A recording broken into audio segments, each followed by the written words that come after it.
What's up, good people? Mark Holmes here, and as always, I want to say thank you all for watching, commenting, subscribing, and being part of the Joe Boo Sports Report.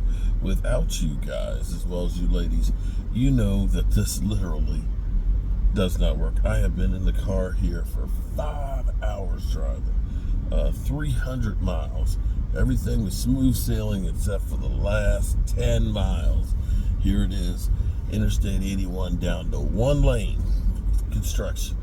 How are you doing construction on a Saturday afternoon? Ain't you supposed to be off? Be that as it may, I thought I was going to already be there and I could go ahead before the party starts, go through all the news and everything else. But we do have some news. Wide receiver Fauntleroy is dealing with some knee issues. It doesn't sound like it's serious, but he's not able to practice. And of course, I don't know if you've heard this or not, and let me know if you haven't. CeeDee Lamb is not at Dallas Cowboys training camp because he's holding out. I know it's crazy because the Cowboys always take care of business and everything, but they kind of screwed the pooch on this one, and they forgot. They just forgot to get his extension done, and CD was just kind of like, well, y'all go ahead and work on it and stuff. When you get it, I'll come by, and sign it and start practicing. Yeah.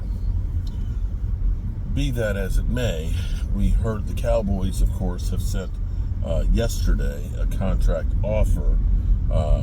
These things are going to go back and forth and stuff to CeeDee Lamb's agent, and it seems like there's a sense of urgency beginning now.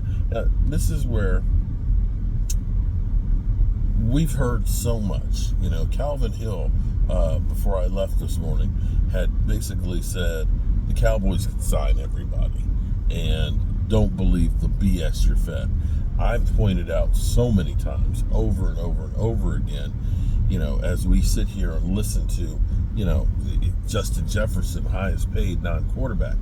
You look at his numbers, the way it's structured, it's not bad. $8 million the first year, $15 million the second year, $38 the third year. I get that. But here's what's kind of cool about it is after you bite the bullet at 38, if you decide the next year you want to get rid of him because it's just too much, you can let him go for 14. I know 14 sounds like a lot, but guess what? 14 is what we just gave up or are giving up for Michael Gallup. So it's not as bad as it may seem. And even when you start looking at, just go. I can't remember the numbers right off the top of my head at this moment, but just go look up Trevor Lawrence's counts on Sports Track or Over the Cap and look at the breakdown of his numbers. He doesn't get anywhere near a $55 million payout until like 2029. So this is where other teams have learned how to structure these things.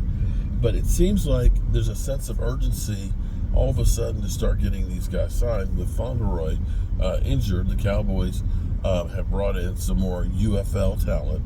I can't give you the names right now because I'm driving and I can't look at my phone or pull out my computer or anything like that at this moment. But the Cowboys are trying out a backup quarterback. I guess Trey Lance ain't looking that good. But another camp body, another arm to throw the football around. He's throwing in practice. They do have some spots that are open that they can use. And I believe it's 3 wide receivers that are UFL talent. Now, here's where I think there's a sense of urgency right now to get these contracts done. Because, there's the slut shaming, fat shaming, or actually body shaming. Shaming sounds better. It's not fat shaming. Body shaming and so forth. I think that this is contract shit. Wait a minute. I thought you were asleep. Oh, okay. I honestly, I thought she was asleep. But then again, I guess she hears me in her sleep and stuff. You got to be careful. Got to be careful. They got eyes in the back of their head, and they even hear you when they sleep. But be that as it may, I think the Cowboys have been contract shamed because we keep hearing you can't sign this guy, from them. It costs too much. I got to be Houdini to get him done. And magically, The Miami Dolphins, poof, just like that, poof, smoke before your eyes, like magic. Here it is, Tua gets signed. And just when you were amazed of how great that trick was, poof, Jordan Love gets signed the same day. And here it is, the Cowboys, who have signed nobody. And they're telling you, but it's not that easy. You just look stupid. And now you're beginning to get the press. That's it. They're just like power washing the bridge. 4 mile backup for them power washing the bridge. Is that seriously? That was it? Wow. Here it is. You've done nothing. You're telling people it's too hard. It's so hard. We can't sign anybody. And here it is. Poof. All over the NFL. Everybody's getting signed. Guys that you didn't even know. That should have been signed. That you didn't know that they were supposed to be signed. They got signed. And here it is. They talked about signing CeeDee Lamb last year. And still ain't got it done. So the Cowboys have been contract shamed into trying to get this thing done. Because when your own hometown guys start telling you you're full of crap, then you got problems. Real problems.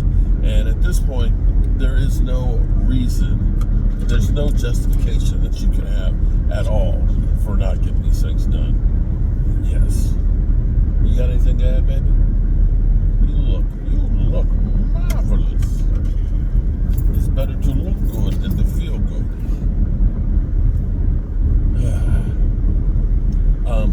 I can't wait to see the clips and stuff in practice.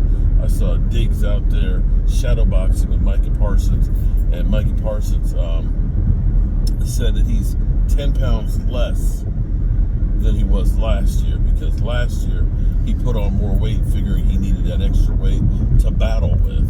But as he put it this year, not all weight is good weight. It's like, bro, I could have told you that one. Just close your ass down. See, that's why I'm not as fast as I used to be, because I got a few pounds. Not that I'm old. But he's slimmed down a little bit more, and it seems like they're moving him around so far all over on the defense. And see, that's where I think you really need him to be able to be that ultimate weapon that you can have all over the place. And I'm afraid if they continue to just run him as an edge rusher, that he's going to be worn down.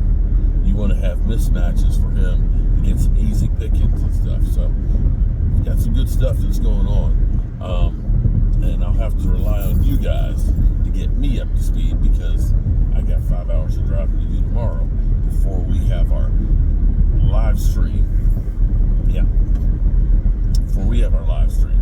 So, see you. Actually, no.